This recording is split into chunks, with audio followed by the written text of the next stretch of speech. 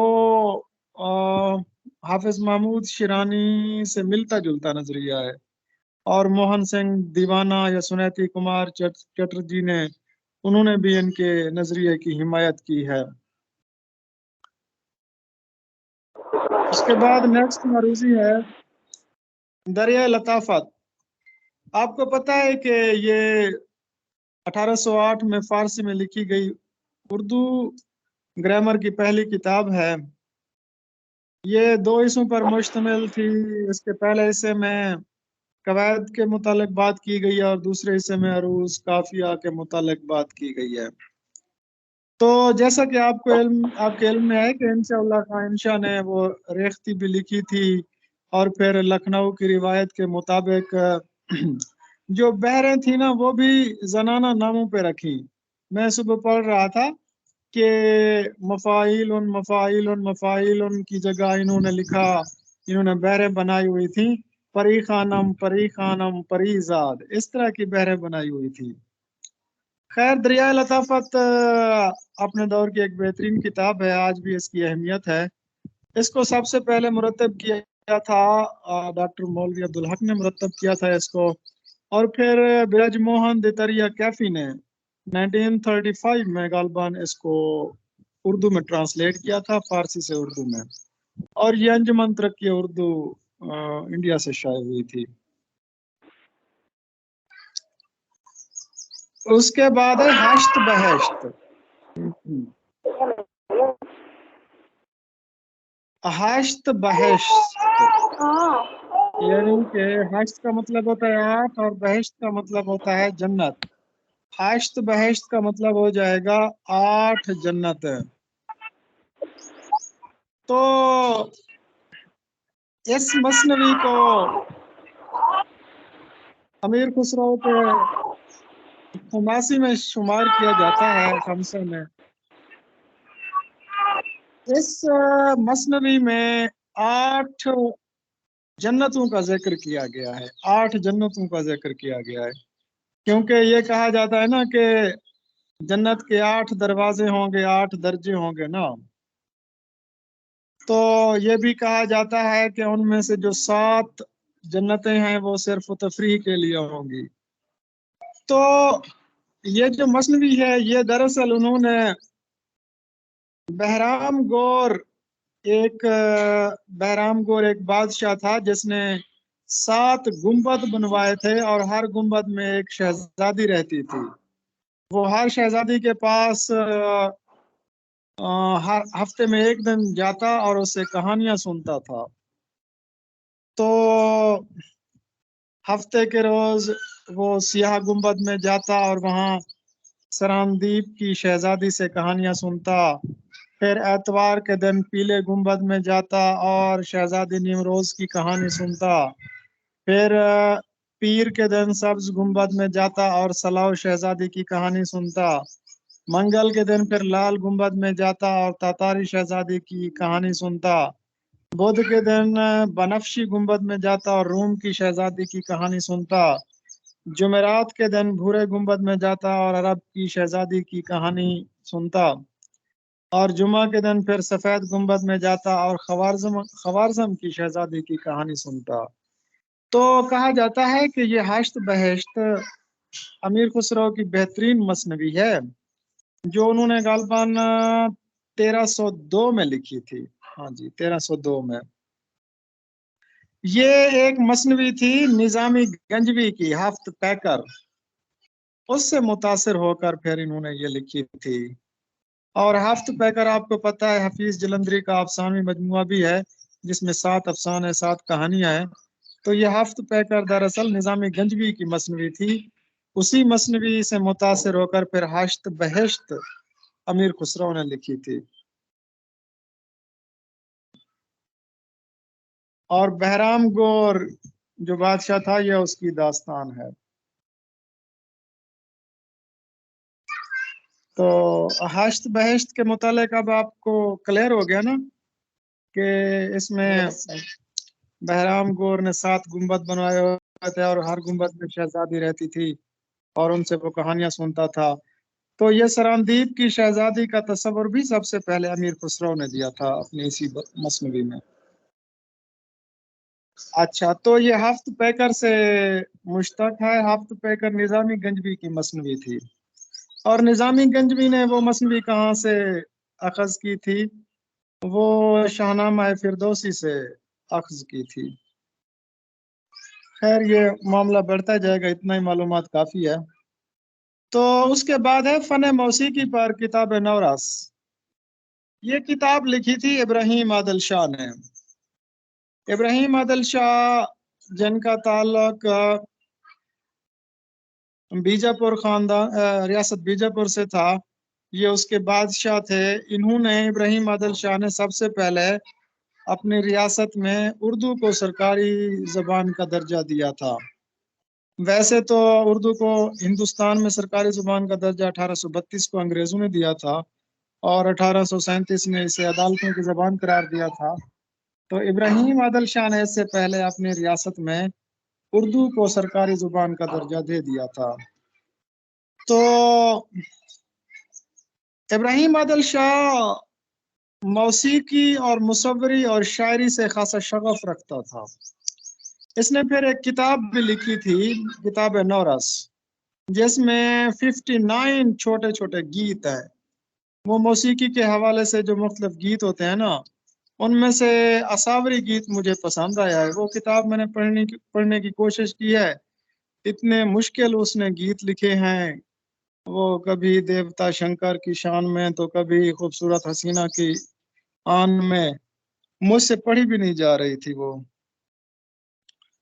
تو اس میں 59 جو ہے وہ سانگز ہیں، گیت ہیں، چھوٹے چھوٹے، مطلب چھوٹے چھوٹے نغمے ہیں، چھوٹے چھوٹے گیت ہیں، چھوٹی چھوٹی نظمیں ہیں.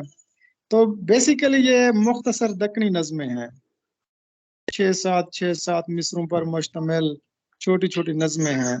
تو سوال اگر آ جائے کہ نوراس کیا ہے، یہ موسیقی، مصوری اور شاعری کی کتاب ہے. اس کے خالق کون ہیں؟ ابراہیم عادل شاہ ہیں. اس میں کل کتنے گیت ہیں؟ 59 گیت ہیں. اس کی ہیئت کیا ہے؟ یہ مختصر دکنی نظمیں ہیں اس میں. اور وہ جو موسیقی میں مختلف راگ استعمال ہوتے ہیں، وہ راگ بھوپالی، راگ اساوری، بھیرو راگ، پتہ نہیں کون کون سے تھے اس میں. اچھا، یہ علی عادل شاہ اپنا تخلص شاہی استعمال کرتے تھے. اس کے بعد ہے معراج نامہ مصنوی. یہ ہاشمی بیجاپوری کی ہے. یہ جو ہاشمی تھے نا، یہ اردو کے نابینا شاعر تھے. ایک تو جرت بھی ہے نا، لیکن جرت کے بارے میں کہا جاتا ہے کہ انہوں نے زنان خانے میں جانے کے لیے خود کو اندھا مشہور کر دیا تھا. لیکن یہ جو ہاشمی تھے نا، یہ مادرزاد اندھے تھے، یعنی پیدائشی اندھے تھے. ان کا اصل نام تھا سید میاں خان ہاشمی. سید میرا ہاشمی بیجاپور کے رہنے والے تھے. اور انہوں نے ایک دیوان، ریختی کا دیوان سب سے پہلے انہوں نے ہی مرتب کیا تھا. تو دیوان ریختی کے پہلے بانی جو ہے وہ سید میرا ہاشمی ہے. اور اس کے علاوہ انہوں نے کون سی مصنوی لکھی تھی؟ یوسف زلیخا. ہاں، مصنوی یوسف و زلیخا لکھی تھی، جو 5100 اشعار پر مشتمل ہے. یہ قادر الکلام اور پرگو شاعر تھے. جی نیکسٹ پڑھیں جی. مولانا شبلی نعمانی، مولوی ذکاء اللہ، مولوی چراغ علی، مولانا حالی، محسن الملک، مولوی سمیع اللہ، وغیرہ سرسید سے کس بارے میں سریان اختلاف رکھتے تھے؟ معاشرت، مذہب، سیاست۔ سر سید کے مخالفین زیادہ تھے. سر سید سے اختلاف رکھنے والے لوگ زیادہ تھے. کچھ لوگوں کا سیاسی اختلاف تھا، کچھ لوگوں کا نظریاتی اختلاف تھا، اور کچھ لوگوں کا مذہبی اختلاف تھا. تو جیسے اخبار الہ آبادی وغیرہ یہ جو کمپنی تھی نا، یہ ان سے نظریاتی اختلاف رکھتے تھے. اور حالانکہ دیکھیں مولانا شبلی نعمانی اور محسن الملک اور یہ سارے لوگ سر سید کے رفقا میں شامل ہیں، سر سید کے مشن کو آگے بڑھایا تھا. اسی محسن الملک نے تو علی گڑھ یونیورسٹی کے لیے اپنی سرکاری جاب بھی چھوڑ دی تھی، اور پھر اس کو 1920 میں اس کو علی گڑھ یونیورسٹی کے درجے تک پہنچایا تھا. شبلی نعمانی تو 6-7 سال تک علی گڑھ کالج میں جو ہے نا وہ فارسی پڑھاتے رہے تھے، اور سر سید کے اچھے دوست تھے، اور مولوی ذکاء اللہ بھی. تو ان کا اختلاف کیا تھا؟ ان کا اختلاف مذہبی تھا. اس کی ایک وجہ یہ ہے کہ سر سید احمد خان کو نیچری کہا جاتا تھا. نیچرلی یعنی کہ نیچرلسٹ، وہ جو جان جیکس روسو نے ایک نظریہ پیش کیا تھا نا نیچرلزم کا. تو یہ وہی عقلیت پسندی، عقل پسندی یا علم الکلام کی طرف آ گئے تھے. یعنی یہ چاہتے تھے کہ خواہ عام زندگی ہو یا خواہ مذہب ہو، جو بات عقل اور حواس خمسہ سے بالا تر ہے اس کو تسلیم نہ کیا جائے. اور سر سید احمد خان نے آخری عمر میں تفسیر القرآن لکھنا بھی شروع کی تھی. غالباً میرے خیال میں اس کے 19 پارے لکھے تھے، پھر ان کی ڈیتھ ہو گئی تھی. تو اس میں انہوں نے معجزات سے انکار کیا تھا. تو یہ جو سارے مولوی صاحبان تھے، ان کا پھر ان سے مذہبی اختلاف شروع ہو گیا تھا، اور عام لوگ یا مولوی صاحبان اس کو پھر وہ نیچری کہا کرتے تھے، نیچری.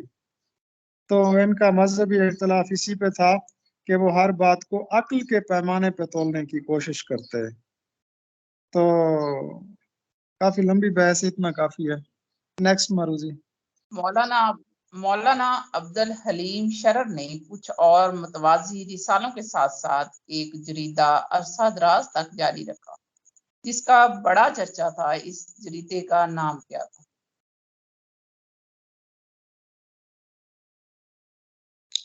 جی بالکل، ان کا جو مشہور زمانہ رسالہ ہے دل گداز انہوں نے شروع کیا تھا. تقریباً یہ کوئی 10-12 ادبی رسائل اور جرائد اور اخبارات کے ساتھ وابستہ رہے تھے. آواز اخبار کے نمائندہ کے طور پر بھی رہے تھے.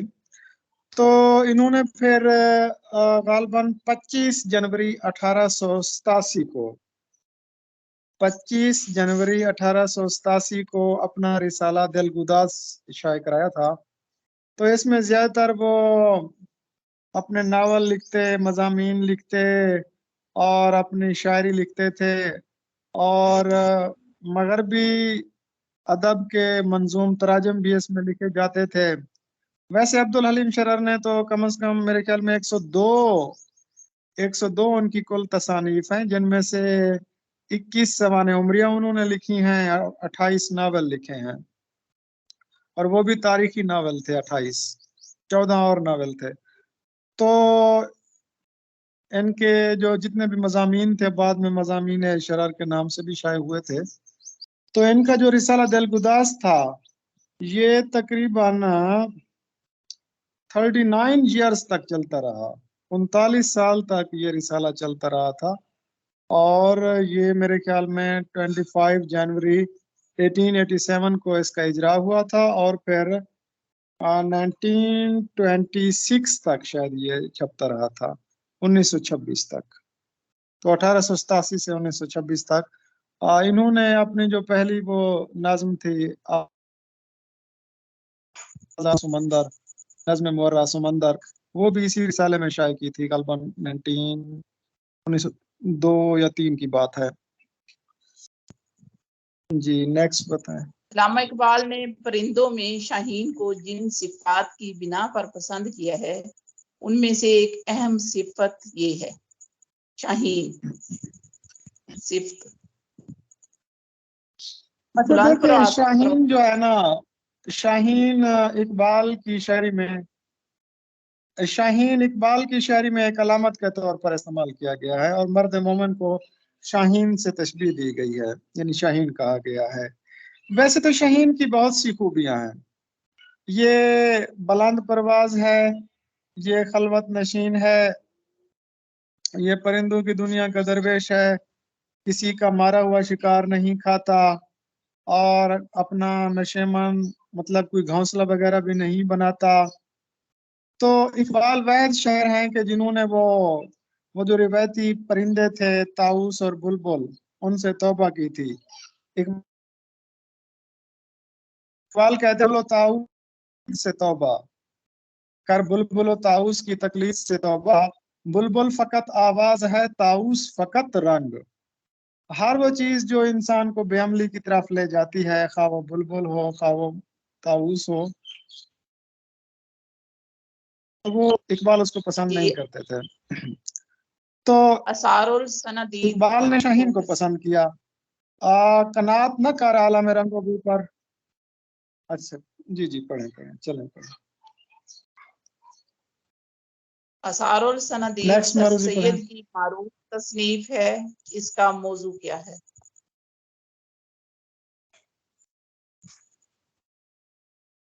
جی یہ تو آپ کو اس کے بارے میں ڈیٹیل بتا چکا ہوں۔ 1847 میں اس کا پہلا ایڈیشن شائع ہوا تھا۔ یہ فارسی زبان میں لکھی گئی تھی اور بڑی مشکل فارسی میں لکھی گئی تھی، اور پھر جو شاہ جہاں آباد دلی کے جو کاملین فن تھے، مزارات تھے، اس کے بعد پرانے آثار تھے، قطب مینار ہو گیا، وہ سارے ان کی ساری ڈیٹیل انہوں نے اکٹھی کی تھی۔ اور دلی کے ایک مصور سے اس نے وہ تصویریں بھی بنوائی تھیں۔ یہ پہلی بات تصویر کتاب ہے، اس کی 3 جلدیں ہیں۔ اثار و سنادید پر اوپن یونیورسٹی سے تھیسس بھی ہو چکا ہے MPhil لیول کا۔ تو پرانے زمانے کے جو فقراء ہیں، علماء ہیں، شعراء ہیں، ان کا ذکر کیا گیا، کاملین فن کا تذکرہ کیا گیا۔ جی نیکسٹ پڑھیے۔ غزل کی زبان کیسی ہونی چاہیے؟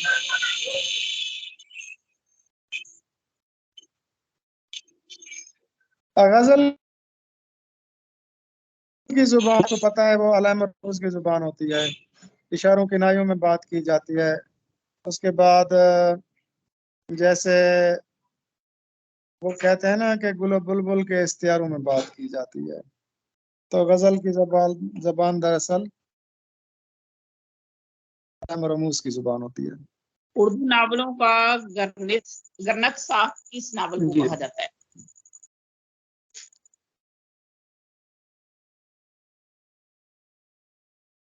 جی علی پور ایلی، علی پور کا ایلی، یہ ممتاز مفتی کا مشہور ناول ہے جو کہ ان کی خود نوشت ہے۔ پہلے تو لوگوں کو پتہ نہیں تھا کہ یہ ان کی اپنی خود نوشت ہے، پھر 1995 میں انہوں نے خود ہی کہا تھا کہ یہ میری اپنی سرگزشت ہے۔ تو یہ 1961 میں غالباً شائع ہوا تھا، اور پھر اس کو آدم جی ادبی ایوارڈ بھی دیا گیا تھا۔ اس کا دوسرا حصہ الکھ نگری کے عنوان سے لکھا گیا تھا۔ تو بنیادی طور پر یہ الیاس اور ایلی کی داستان حیات ہے۔ تو کہا جاتا ہے کہ پہلے حصے میں حقیقت ذات کا بیان کیا گیا ہے، مصنف نے اپنی حقیقت، اپنی ذات کی حقیقت کا بیان کیا ہے، اور اس میں جو جنسی کاجروی ہے اس کا بھی ذکر کیا گیا ہے، اس وقت کی جو ایلیٹ کلاس تھی اور اس کے جو طرز عمل تھا اس کا بھی ذکر کیا گیا ہے۔ اور پھر جو الکھ نگری ہے، اس کا جو دوسرا حصہ ہے، کہا جاتا ہے اس میں حقیقت خدا کے متعلق بات کی گئی ہے، معرفت کی بات کی گئی ہے۔ اچھا، تو پھر ابن انشا نے اسے اردو ناولوں کا گرو گرنتھ کہا تھا۔ جو ہے یہ سکھوں کی مذہبی کتاب ہے. تو یہ چونکہ ناول بہت ضخیم تھا، تقریباً یہ 1500 صفحات پر مشتمل ناول تھا. اس کی ضخامت کی وجہ سے پھر اس کو ابن انشا نے جو ہے نا اردو ادب گرنتھ کہا، کیونکہ سکھوں کی جو مذہبی کتاب گرو گرنتھ ہے وہ بھی تقریباً کوئی 1500 صفحات پر مشتمل ہے، اور یہ ناول بھی 1500 صفحات پر مشتمل تھا. اس وجہ سے پھر اس کو اردو ناول کا گرو گرنتھ کہا گیا ہے. جی میڈم صاحب نیکسٹ.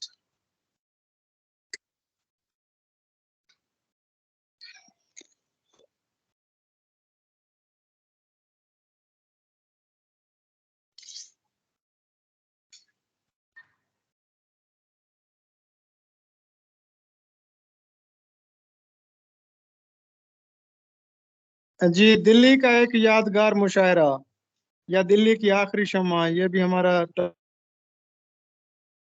ٹاپک ہو چکا ہے. جی میڈم صاحب میری آواز پہنچ رہی ہے آپ تک؟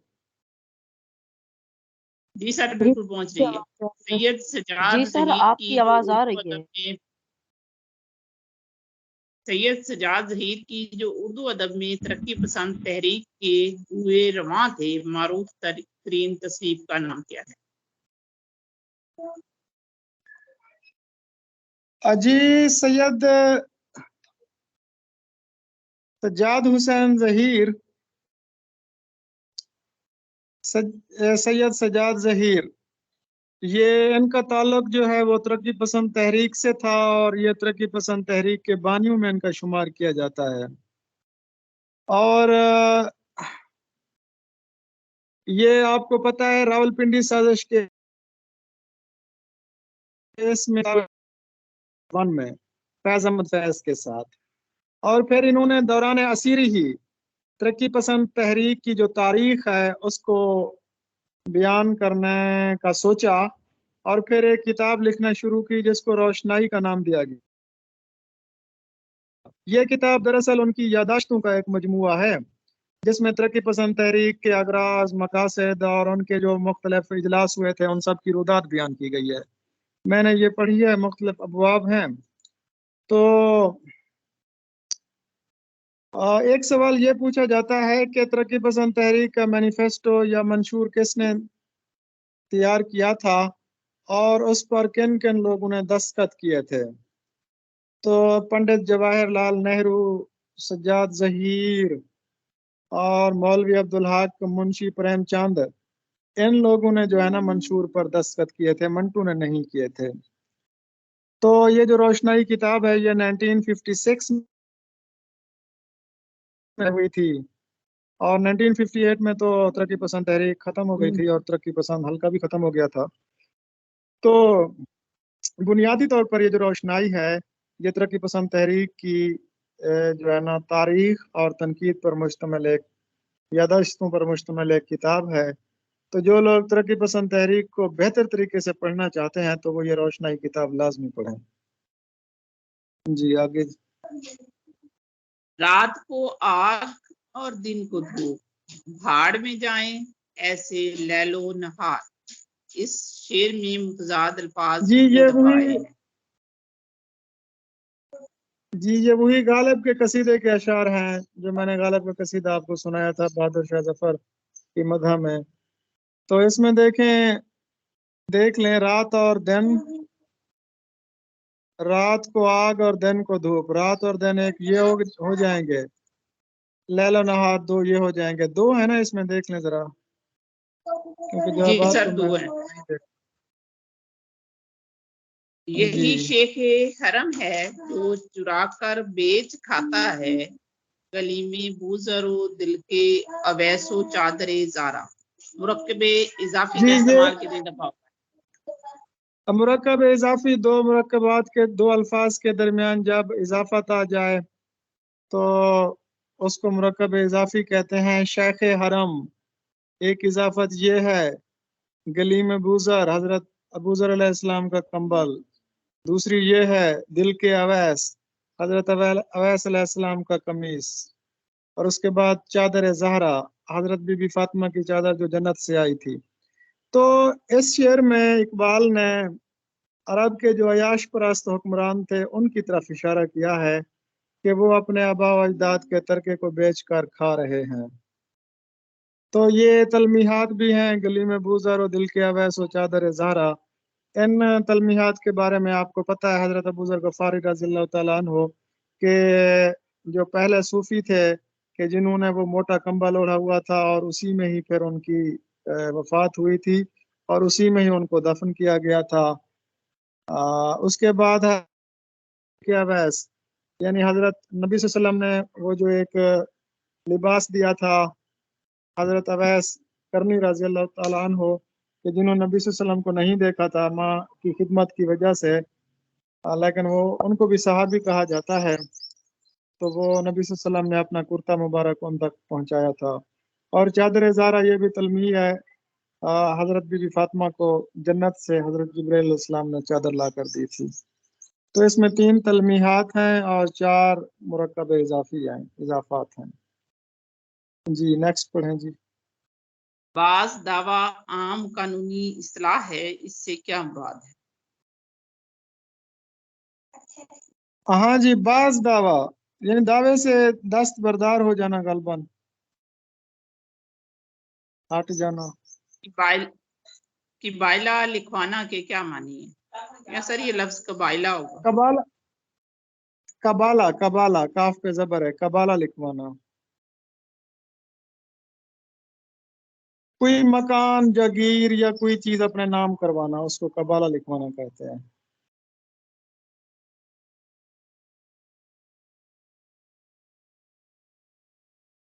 جی نیکسٹ معروضی پڑھیے۔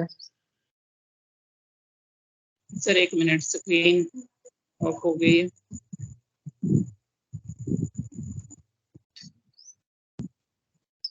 جی نیکسٹ معروضی ہے جون پور کا قاضی۔ جون پور کا قاضی کہتے ہیں بے وقوف یا احمق شخص کو۔ یہ ایک کہاوت ہے، اس کے پیچھے ایک تلمیح ہے۔ یہ عام طور پر کسی کم عقل شخص کے لیے یہ لفظ استعمال کیا جاتا ہے کہ جون پور کا قاضی ہے۔ کہتے ہیں کہ ایک استاد اپنے شاگردوں کو پڑھاتے وقت بڑے غصے سے کہہ رہا تھا کہ اگر اتنی محنت سے کسی گدھے کو پڑھاتا تو وہ بھی انسان بن جاتا۔ کہتے ہیں کہ قریب سے گزرنے والے ایک کمہار نے استاد کے یہ الفاظ سن لیے۔ وہ اپنا گدھا لے کر استاد کے پاس پہنچا اور درخواست کی کہ آپ میرے گدھے کو پڑھا کر آدمی بنا دیں۔ استاد نے اسے بہت سمجھایا مگر کمہار نہ مانا اور گدھے کو مدرسے چھوڑ کر چلا گیا۔ کچھ دنوں بعد کمہار کو خیال آیا کہ اپنے گدھے کو جو اب آدمی بن چکا ہوگا واپس لے آئے۔ وہ دوبارہ استاد کے پاس پہنچا اور اپنی امانت کی واپسی کا مطالبہ کیا۔ استاد نے پیچھا چھڑانے کے لیے کہا کہ تمہارا گدھا پڑھ لکھ کر آدمی بننے کے بعد جون پور چلا گیا ہے اور آج کل وہ وہاں قاضی بنا ہوا ہے۔ کمار خوشی خوشی جون پور پہنچا اور وہاں پر قاضی جو ہے وہ چوک میں بیٹھا فیصلے کر رہا تھا۔ تو وہ جس طرح ایک مالک گدھے کو پچکارتا ہے نا، وہ سارے اسی طرح ڈرامے کرنے لگا۔ تو پہلے تو قاضی صاحب بڑے حیران ہوئے اور پھر جب مطلب فیصلوں وغیرہ سے وہ فارغ ہوئے تو اس نے اس آدمی کو بلا بھیجا۔ وہ کمہار اس کے پاس آیا اور زور زور سے مطالبہ کرنے لگا کہ تم چلو میرے پاس، تم وہی گدھے ہو۔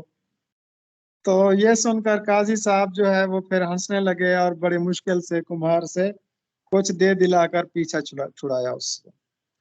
تو بے وقوف شخص کے لیے جو ہے نا یہ لفظ جون پور کا قاضی استعمال کیا جاتا ہے۔ نیکسٹ معروضی۔ بسا اوقات کی ترکیب اردو میں روزمرہ بول چال کا حصہ ہے، اس کے معنی کیا ہے؟ بسا اوقات جی بسا اوقات، اکثر اوقات۔ نالش کرنا محاورہ ہے، اس کے معنی کیا ہے؟ اور نالش کرنا عام طور پر فریاد کرنا کے معنی بھی ہوتے ہیں، لیکن یہ قانونی اصطلاح بھی ہے۔ جب آپ کسی چیز پر دعویٰ دائر کرتے ہیں تو اس کو کہتے ہیں نالش کرنا۔ اگر اصطلاح کے طور پر دیکھا جائے تو اس کا مطلب ہوگا دعویٰ دائر کرنا، اگر معنی کے لحاظ سے دیکھا جائے تو اس کا مطلب ہوگا آہ و فریاد کرنا۔ وز اکفش کی ترکیب اردو میں کن معنوں میں مشتمل ہے؟ جی یہ ہے بوز اکفش۔ بوز کہتے ہیں فارسی میں بکری کو، اکفش، اکفش نامی ایک شخص تھا، تو اس نے کہتے ہیں کہ اس نے ایک بکری پال رکھی تھی اور وہ بلند آواز سے اس بکری کے سامنے پڑھتا رہتا تھا، اور جب بکری اپنا سر ہلا دیتی تھی تو وہ سمجھتا تھا کہ اسے سوال اب یاد ہو گیا ہے، اور جب اس بکری کو ذبح کیا گیا تو اس بکری کا بھیجا ہی نہیں تھا، تو بے سوچے سمجھے ہاں میں ہاں ملانے والے شخص کو بوز اکفش کہتے ہیں۔ جی نیکسٹ پڑھیے۔ بھانمتی کا کنبہ، اس کے بھی ضرب و مثل کا مفہوم۔ ہاں جی، بھانمتی نے کنبا جوڑا، کہیں کی اینٹ کہیں کا روڑا۔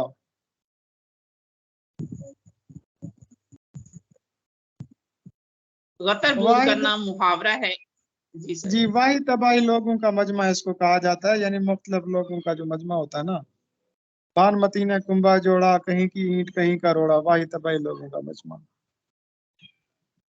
غتر بود کرنا محاورہ ہے، اس کا مفہوم بیان کریں۔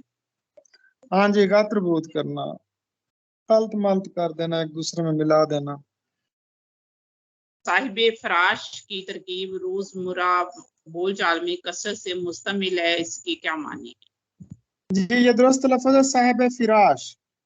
صاحب فراش یہ ترکیب جو ہے نا غالب کے خطوط میں استعمال ہوئی ہے کہ ایسا مریض جو بستر سے نہ اٹھ سکے، تو فے پر زبر نہیں ہے، صاحب فراش کہتے ہیں جھاڑو دینے والے کو، اور صاحب فراش کہتے ہیں کہ ایسا مریض جو بستر سے نہ اٹھ سکے۔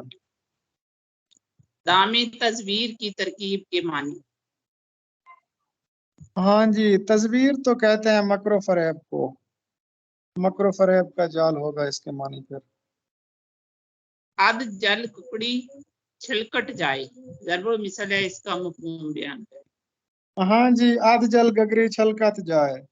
گگری یہ گاگر، وہ پرانے زمانے میں ایک بڑا مٹکا ہوتا تھا، اس سے جو چھوٹا مٹکا ہوتا تھا جس میں وہ پنہارن اپنا پانی بھرتی تھی، تو اس کو گگری کہتے ہیں۔ تو وہ سر پہ رکھ کے، اگر وہ گگری بھری ہوتی تھی نا تو وہ سر پہ رکھ کے اس کو لے جاتی تو وہ چھلکتی نہیں تھی، لیکن اگر وہ آدھی ہوتی تو اس سے پانی چھلک آتا تھا۔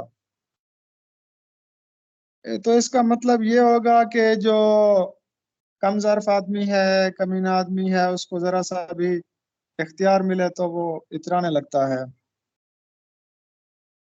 جی نیکسٹ۔ گونگے کا خواب محاورہ ہے، اس کا مفہوم کیا ہے؟ گونگے کا خواب، اب گونگا کوئی خواب دیکھے گا تو وہ بتا تو نہیں سکتا نا پھر،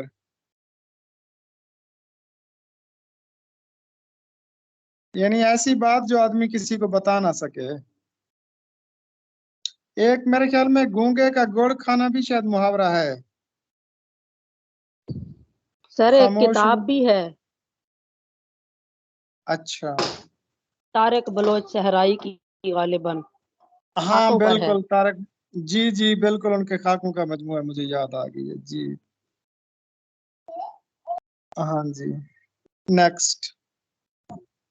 مسجد ٹھنڈی کرنا محاورہ ہے، اس کا مفہوم کیا ہے؟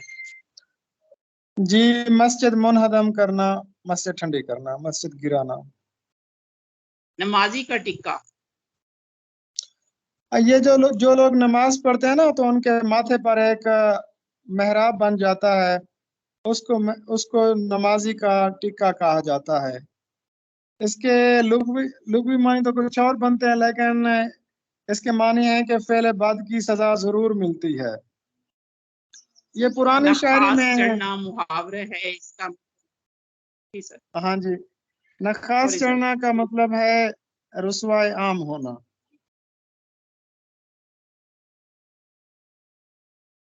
جی جز رسی کرنا محاورہ ہے، اس کا مفہوم بتائیں۔ یہ دو لفظ استعمال ہوتے ہیں، ان کے معنی کو ذرا تھوڑا سا توجہ سے دیکھ لیجئے. ایک ہے جوز رسی کرنا اور دوسرا ہے داد رسی کرنا. جوز رسی کرنا کا مطلب یہ ہے کہ کفایت شیاری سے کام لینا، کام خرچ کرنا، اور داد رسی کا مطلب ہوتا ہے انصاف فراہم کرنا. تو جوز کا مطلب ہوتا ہے کفایت اور داد رسی کا مطلب ہوتا ہے انصاف. دید و دید ترکیب ہے، اس کا مفہوم. ہاں جی، دید و دید یہ خواجہ میر درد کے کلام میں ترکیب آئی ہے. تو اس کا مطلب ہوتا ہے ایک دوسرے کی ملاقات کو جانا. وہ شعر کس طرح ہے؟ دید و دید جو ملاقات ہو جائے تو غنیمت سمجھو، جوں شرر ورنہ ہم اے اہل نظر جاتے ہیں. تو یہ دراصل ٹائیں ٹائیں ایک دوسرے کی ملاقات کو اس لیے ہے نا. آپ یہ دیکھیں کہ یہ جو صوفیات ہے ان کو اسلام کی تبلیغ کے لیے اپنا گھر بار چھوڑنا پڑتا تھا. تو خواجہ میر درد کہتے ہیں کہ یہ نہ ہو کہ آپ کو گھر چھوڑنا پڑے، اس سے پہلے ہی ایک دوسرے کی ملاقات کو غنیمت سمجھ لو. یعنی کہ بچھڑنے سے پہلے جو آپ کو خوشی کے پل میسر ہیں تو اس سے فائدہ اٹھا لو، ایک دوسرے کی ملاقات کو جاؤ، دید و دید ملاقات کر لو. جی ٹائیں ٹائیں فش. ہاں، زبانی جمع خرچ جب ہونا تو پھر کہتے ہیں ٹائم ٹائم فش. جھلے پاؤں کی بلی. ہاں، وہ عورت جسے ایک جگہ ٹھہرنا نصیب نہ ہو.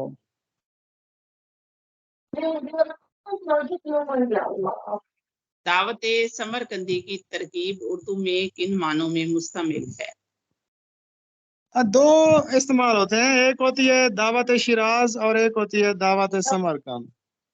جو دعوت شیراز ہے نا وہ بے تکلفی کی دعوت ہوتی ہے، یعنی کہ کھلی دعوت ہوتی ہے، اور پر تکلف جو دعوت ہوتی ہے اس کو دعوت سمرقند کہتے ہیں، یا دعوت سمرقندی. جی مشتری ہوشیار باش.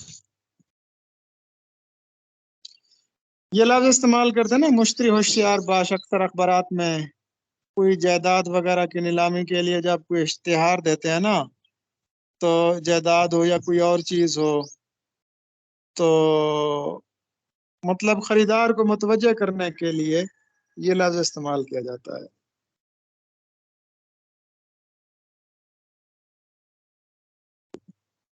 جیسے پرانے زمانے میں جب بادشاہوں کی سواری نکلتی تھی نا، تو ایک نقیب ہوتا تھا جو ہٹو بچوں کی آواز لگاتا تھا. روزے رکھے غریبوں نے تو دن ڈیش ہو گئے. جی، دن بڑے ہو گئے ہوں گے شاید تقریباً. جی سر. چوہدری لفظ کا صحیح تلفظ ہے سر؟ جی، یہ تو سب کو پتا ہے، چودھری لفظ ہوتا ہے. قائد اعظم کا لفظ قواعد کی روح سے کیا ہے؟ جی، اور قائد پہناوا بھی ملت، سر. قائد اعظم، یہ جو ہے نا یہ القابات ہیں.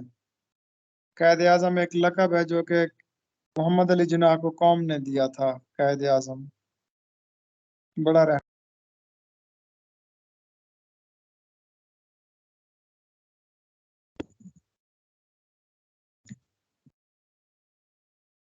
قواعد کی روح سے پہناوا.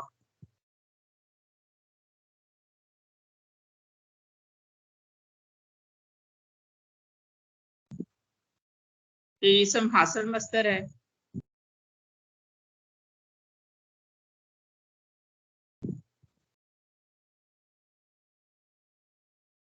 اگلا ہے کون سا جملہ درست ہے؟ میم اس کا پہناوا کا تو بتا دیں، اس میں مصدر ہے یا کیا ہے؟ یہ حاصل مصدر ہوگا کیونکہ کیفیت کو ظاہر کر رہا ہے، میں نے بتایا ہے. اچھا صحیح میم، وہ آواز نہیں آئی نا. اچھا، کون سا جملہ درست ہے؟ آپ کی ناراضگی کی وجہ کیا ہے؟ آپ کی ناراضی کا سبب کیا ہے؟ آپ کی ناراضگی یہ سبب والا ہی صحیح ہوگا کیونکہ ناراضی لفظ ہوتا ہے. آپ کی ناراضی کا سبب. میم یہ پہناوا کا اس میں مصدر انہوں نے لکھا ہوا ہے. پہناوا وہ آپشن ہی نہیں ہے, حاصل مصدر ہوگا میرے خیال میں سر ہیں. اسم حاصل جی مصدر میم یہ ہوگا. پہننا سے میں نے بتایا پہناوا حاصل جو کسی بھی چیز کی کیفیت یا حالت کو ظاہر کرے وہ حاصل مصدر ہوتا ہے. اور اس میں ناراضی والا جملہ صحیح ہے. کون سا جملہ درست ہے؟ اکبر دانستہ طور پر غیر حاضر ہے, اکبر دانستہ غیر حاضر ہے, اکبر نادانستہ طور پر غیر حاضر ہے, اکبر دانستہ طور پر. ایک منٹ جی میں یہ ایڈمٹ کر لوں.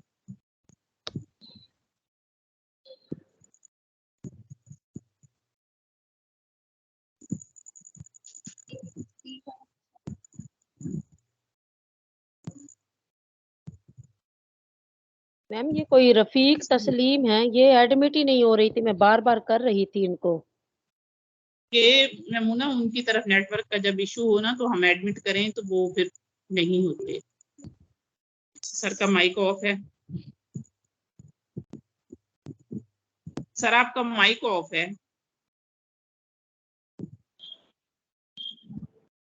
جی یہ والے دونوں تو آپ خود ہی کریں کیونکہ رموز و اوقاف ہیں, اور سر نے بتایا تھا کہ 29 جو ہے اس میں جو وابین ہے وہ آپ کے سکتہ کے بعد لگیں گے تب وہ صحیح ہوگا. تو اس میں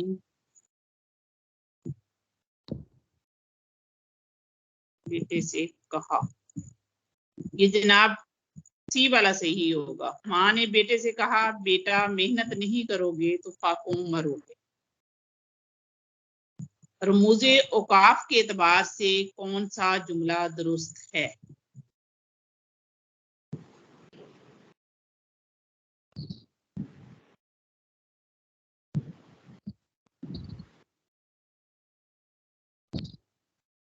میں اور مجلس اقبال سے یوں تشنا کام آؤں, یعنی ڈی. ڈی صحیح ہوگا. اے میں سوالیہ نشان ہے لیکن اس میں چونکہ وہ بات کر رہا ہے اس لیے یہ والا نشان آئے گا. اردو زبان میں مستعمل غیر منقوط حروف ابجد باشمول حمزہ کی تعداد کتنی ہے؟ یہ سر نے بتائے تھے 20.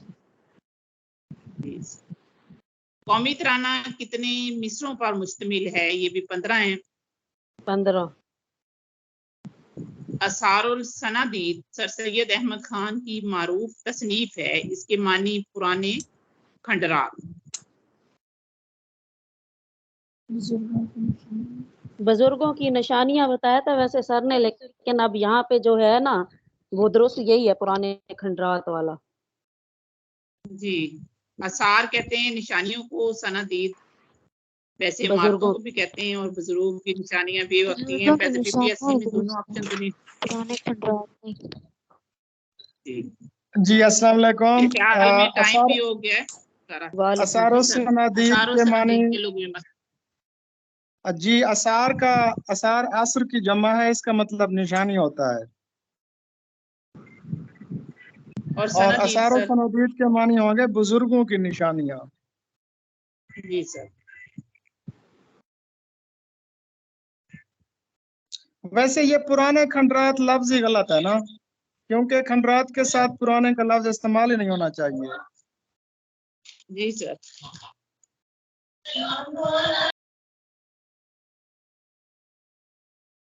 بس کرے میم, کتنی مروزیں پڑھ لی ہیں؟